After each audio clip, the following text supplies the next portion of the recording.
Hello and welcome back to War of K. We received some photos from one of our employees on holiday near Lodney Isles.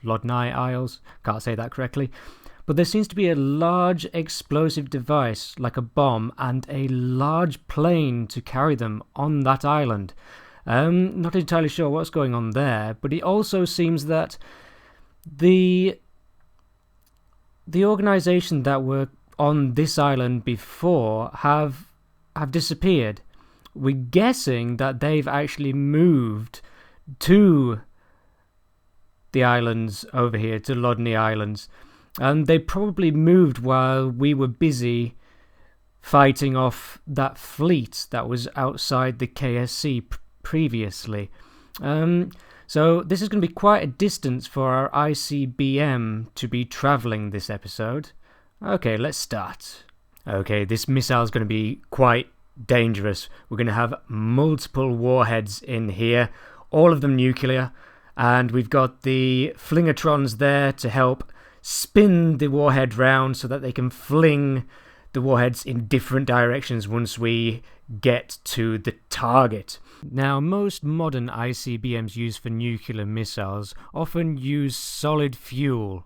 The main reason for this is because solid fuel can be easily stored, while liquid fuel is a little bit more difficult to keep inside the missile at a time. And if you've got nuclear warheads and there's nuclear war breaking out all over the place, you can't exactly be refueling your missile while all the nukes are flying about above your head, can you? So this is going to be a completely solid fuel based missile, so it's going to be a little bit difficult to control. Okay, so let's do our first missile test. There's actually no warhead on this one at the moment. This is just to see how far it can actually go. Okay, that was a little bit too close for comfort, that was. Okay. Right, so we just tested to see how far this missile will actually fly. Hopefully it can actually travel a decent distance, because it's meant to be an ICBM, an intercontinental ballistic missile. It's meant to traverse continents. So it's actually got to go pretty damn far. So it was, I can't even remember the island name, Londi Islands. Is that it? Logie? Landy? Laggy? I can't remember. Londi Islands. So we're going to be... I think we've taken this a little bit steep, actually. That is way too steep. Oh. First engine's burn out. Tip over to try and see if we can actually move a little bit. Whoa. A little bit further back. Okay. There we go. Nice. And... now this is actually going to be quite light, as I said, because it doesn't have the warhead on there. The warhead is pretty damn heavy. So this has actually got to go way beyond what it was, which it hasn't. It definitely, it hasn't even got, it's barely got halfway. Okay, we need to increase the size of this by quite a bit. Okay, 1 second. Now this is where tweak scale comes in real handy, because all I've got to do is right click and double the size of all the parts. It doesn't work with all parts though, as you can probably see, and as I've probably said before, some parts you have to actually change because they're not actually tweak scalable. So we're going to be adding some RCS so we can maneuver up in space and do any slight maneuvers, and also add the warhead and set our action groups. And we're also going to make sure that the missile is actually held tightly in here, so it's not waggling about. Okay, I'm not even going to test this missile. I'm just going to send it straight up there, and we're going to, set a target of the plane, which is somewhere over here. There you are. Okay, and no, there. Okay, set target. Okay, so we're done there. Now, we're going to be sending this over to that target. Now I'm going to use the landing autopilot to help me sort of get it generally in the location of where we want it to sort of hit. So I'm going to be changing a few things up in the top left. So get the more precision data. And then 3, 2, 1.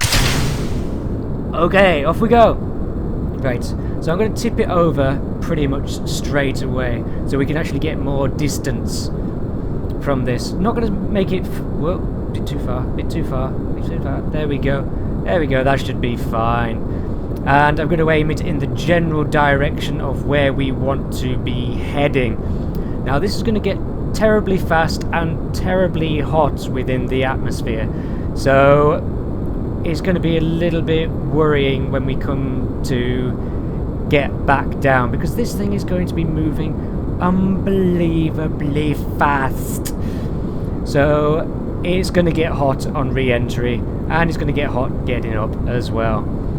So this is going to take quite a long while, actually, isn't it? We've already got atmospheric effects, and we haven't even reached the cloud layer yet. Oh, it does look nice, though. It looks like ooh, it's hot. It's getting hot.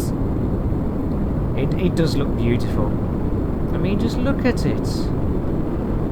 Oh, lovely. Okay, we need to tip over a little bit further if we can do. Let's try and get a little bit wobbly, wobbly, wobbly. So fast, so hot. Too hot. Oh, we should be actually fine now. Those engines have cut out. We're just going to be accelerating on these ones. I haven't put any separatrons or any decouplers on the missile itself, so we're going to be carrying those along with us all the way up into space.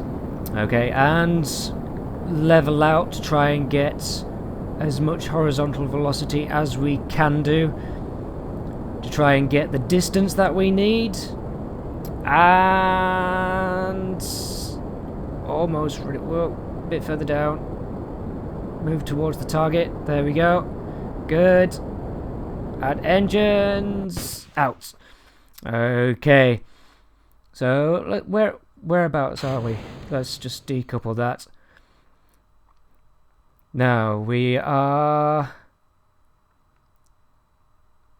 Okay, we're not too far off. We've still got the next stage, the next booster that should be able to get us into position. So we've got that solid state booster at the back to help us get there. So let's set the autopilots on. Now we should move in the general location of where we need to go. Well, the general direction we need to go, sorry. And I will let the computer do this part for me. I'm not even going to press a single button except for that one. Okay, we'll be right back. And we're back here with what looks like... It looks like a bomb. It really does. It really looks just like a bomb. Okay, so we've got brakes on the back to help us slow down within the atmosphere. And I also need to push this a little bit further forward, actually, because I've realised that if we're actually using our brakes, the air brakes, it's actually going to slow us down before we actually manage to hit the target. So it's not going to get us...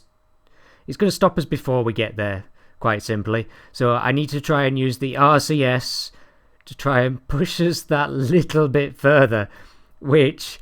It's trying to push this huge, heavy-assed thing, and it's not really doing much at all. I'm trying to gain a little bit extra height. No. Is it actually pushing us at all? I somehow don't think it is. This is... this is ridiculous. How could... Come on. Push. I'll just keep hold of the button. Just... Yep. I'm sorry you're going to get to see this. It's just sort of... Let's see it. See, we've moved maybe an extra kilometre. So let's just point it there. And... Yeah, I guess that'll do. But yeah... It does look terribly bomb-like. I mean, just look at that. How... Oh, that does look amazing. What have I made? Okay, so I'm going to... Hopefully, I don't know if this will actually catch the atmosphere with those fins at the back. Maybe I can get it to travel a little bit further if I tip the nose up a little bit. But yeah, we're coming at over 2,000 meters per second. Oh my god. This is going to be fast. Holy crap. I need to keep that on because I realised I actually forgot to set that in the action groups. And oh my god, this is heating up like crazy. Flip, move. Just move it back and forth and spread the heat.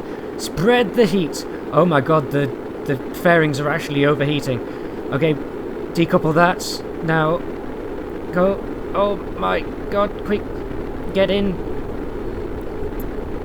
And I can't see anything. It's starting to... Oh, it's slowing down. That's good. Now let's decouple. No, that's not... Decouple. There we are. Decouple. Now this is the main warhead coming in. It's coming in pretty damn fast. Now let's get the camera. Set the... Oh, lag. Set the spin. It's lagging like crazy. Spin it round and decouple. Spread the missiles everywhere. And... There we go. And whoa, a lot of stuff went...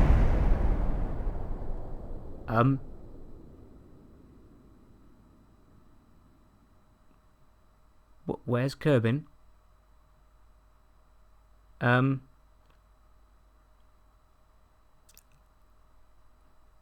What have we done?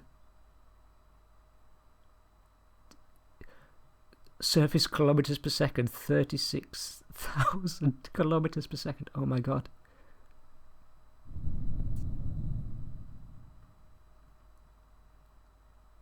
Oh dear. Well, it seems Kerbin's still there, which is good. It's just they've just turned on their lights. Okay, let's see what damage we've actually done.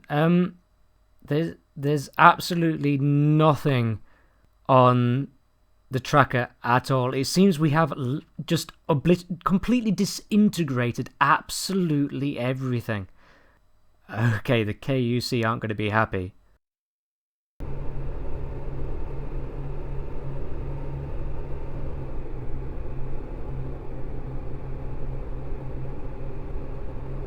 Hello, once again I'm giving you two choices each week, and remember to beware of possible consequences that may happen resulting from your choice.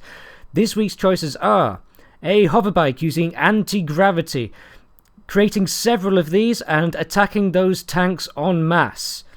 The other option is to create a tank, a huge tank, because having multiple tanks is a little bit tricky to get them to work together. Okay, thank you for watching. If you liked the video, please subscribe and leave a like. And please remember to share this video around. Bye-bye.